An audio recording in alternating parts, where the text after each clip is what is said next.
The making of a global world. The pre-modern world.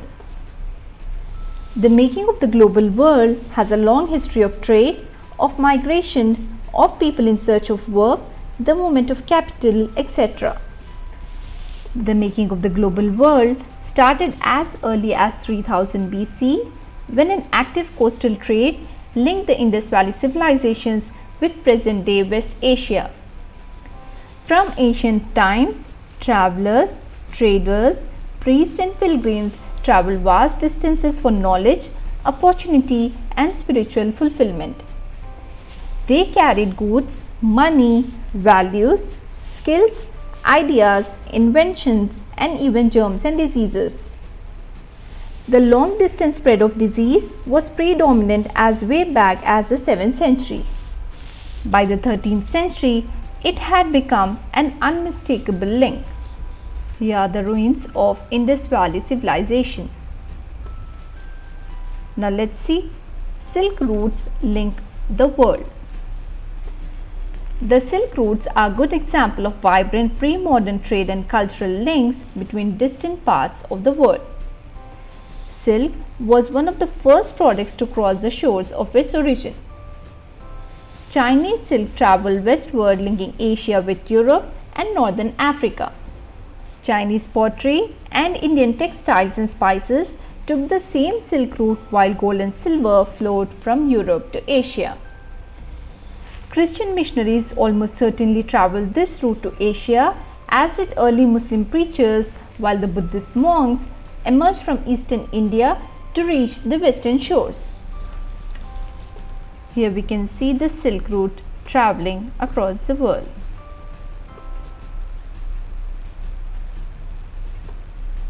Food travels spaghetti and potato. Traders and travelers introduced new crops to the lands they traveled. It is believed that noodles traveled west from China to become spaghetti. Arab traders took pasta to 5th century Sicily, an island now in Italy. Similar foods were also known in India and Japan, so the truth about their origins may never be known. Common foods such as potatoes, soya, groundnuts, tomatoes, chilies were not known to India previously. Conquest, disease and trade. The 16th century saw a major swing towards globalization as the European sailors found a sea route to Asia and also successfully crossed the Western Ocean to America. Before centuries, the Indian Ocean had known a bustling trade with goods, people and knowledge, etc. The new route now linked Europe, America, Asia and Africa, enhancing trade greatly. This free trade and travel also witnessed the spread of deadly disease like smallpox. The Portuguese and Spanish conquest and colonization of America started by the 16th century. The weapons used by the Spanish was not military weapons but disease-causing germs. Man's quest for power and position led to many conquests and colonization. The Portuguese and Spanish conquest and colonization of America started by the mid-16th century. Until the 19th century, poverty and hunger were common in Europe. Cities were crowded and deadly diseases were widespread. Religious conflicts were common and religious dissenters were persecuted. By the 18th century, plantations worked by slaves captured in Africa were growing cotton and sugar for European markets. In the 18th century, the world changed completely. China and India were among the world's richest countries. China's reduced role and the rising importance of the America gradually moved the center of world trade westwards. Europe now emerged as the center of world trade. Slaves from Africa, and also there was a lot of poverty and hunger in Europe. The 19th century. the world changed completely in the 19th century. Economic, political, social, cultural and technological factors interacted in complex ways to transform societies and reshape external relations. The economic contribution towards globalization is considered a major factor, and this has been categorized into three types.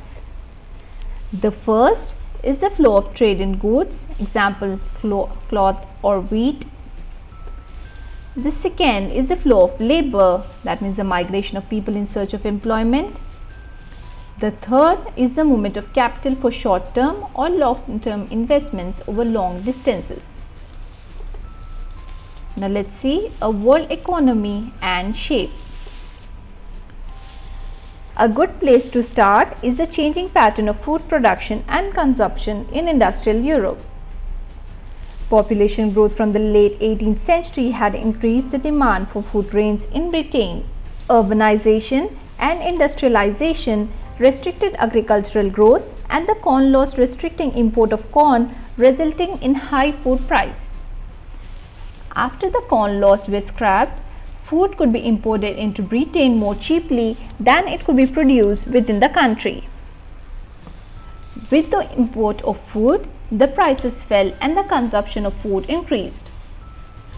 Industrialization led to higher income and demand for more and better food. All over the world, land was cleared and food production expanded to meet the British demand. Railways were needed to link the agricultural regions to the ports. People had to settle on the lands to bring them under cultivation. Capital flowed from financial centers such as London. It is estimated that during the 19th century, nearly 50 million people migrated from Europe to America. By 1890, a global agricultural economy had taken shape. Food no longer came from nearby village or town, but from 1,000 miles away. The role of technology. The railways, steamships, the telegraph played an important role in the 19th century world. Colonization stimulated new investments and improvements in transport. Faster railways, lighter wagons and larger ships helped move food more cheaply and quickly from far away to the markets. In 1870, animals were shipped live from America to Europe and then slaughtered when they arrived there. High prices in turn kept demand and production down until the development of a new technology.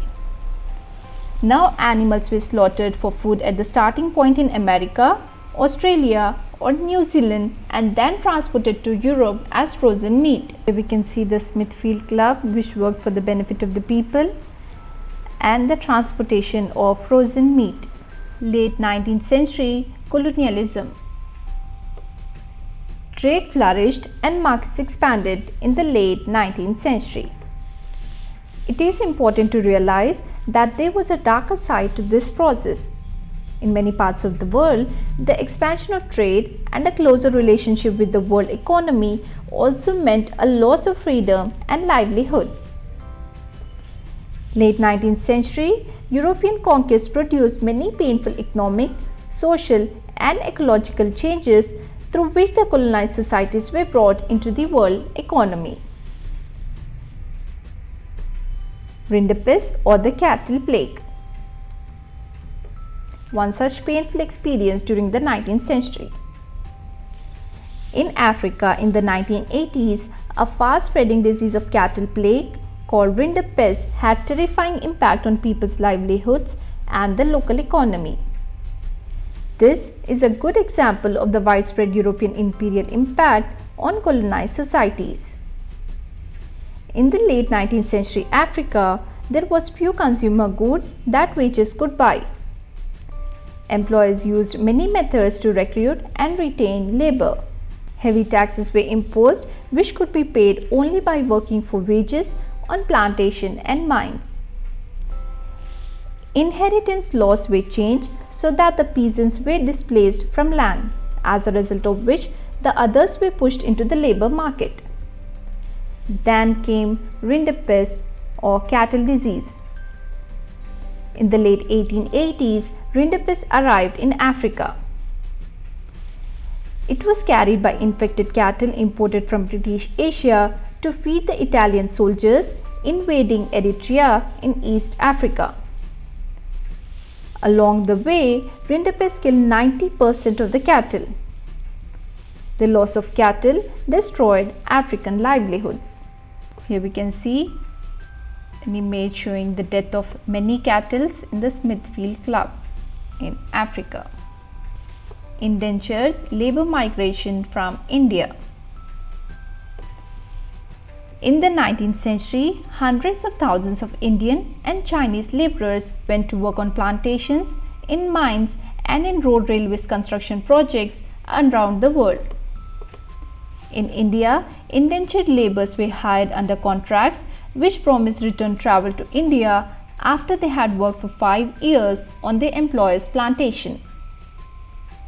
Most of the India's indentured workers came from the present-day regions of Uttar Pradesh, Bihar, Central India and the dry districts of Tamil Nadu. The main destinations of Indian indentured migrants were the Caribbean islands, Mauritius and Fiji.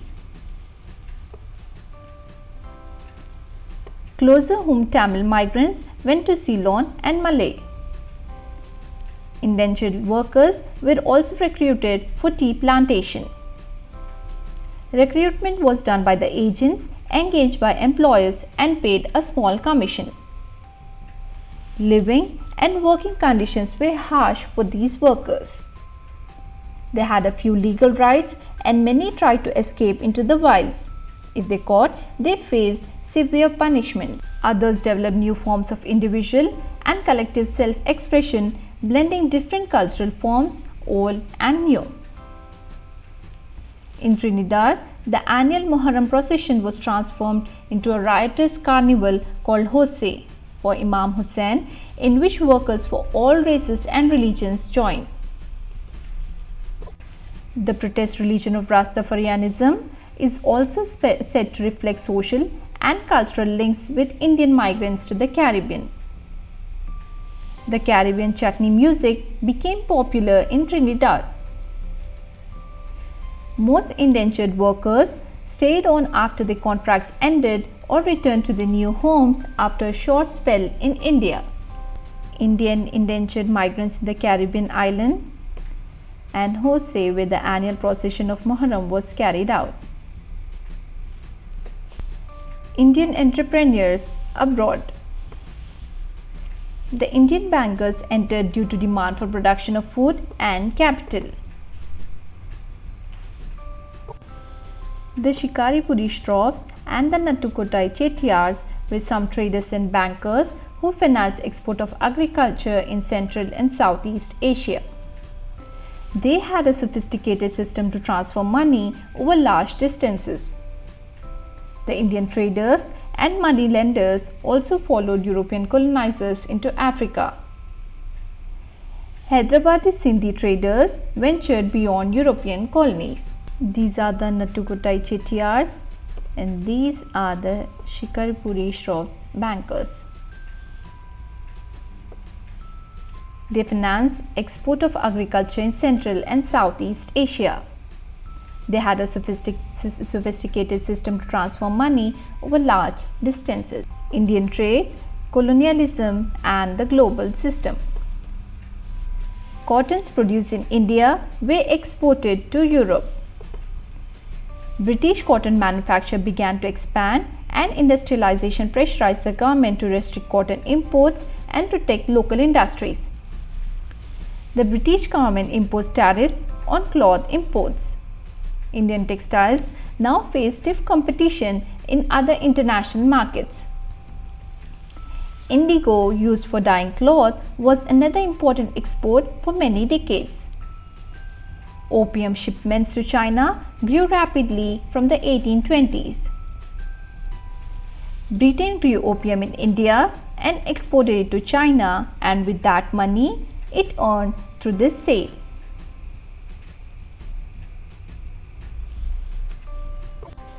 Over the 19th century, British manufacturers flooded the Indian market. Food grain and raw material exports from India to Britain and rest of the world increased. The value of British exports to India was much higher than the value of British imports from India. The Britain had trade surpluses with India. East India House in London.